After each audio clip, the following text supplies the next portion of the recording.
right, left, and reach. Left, right, and reach.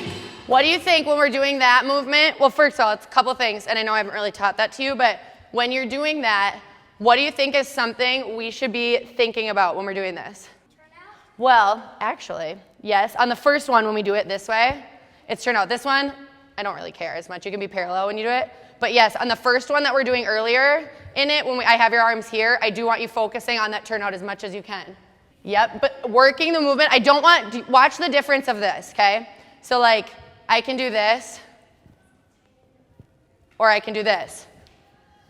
Do you see the difference? Yeah. What is the difference? Who knows? Who can tell?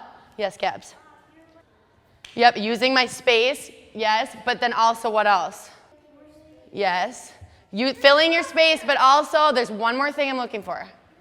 Yes, we're using movement, which is great, but what other part of my body am I using movement with? Yes, extending and using muscles. Watch one more time, okay? Watch one more time. So I've got this. I think I know it actually. Okay? Still extending using my muscles.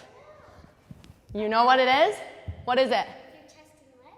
Yes, I'm using my upper body, right? Using your whole body to move your arms. It's a big difference. I can just reach, or I can reach and use my muscles with it, right? And use your whole body and use your head, like Eva said too. That is a good thing. A lot of times with dancers, our head is something that we forget a lot. And I think especially right now while you guys are learning stuff, it's something that like I could reach here, or I can reach and use my head, and it's gonna make a big difference too. Yeah, so always be paying attention to all those little parts of your body.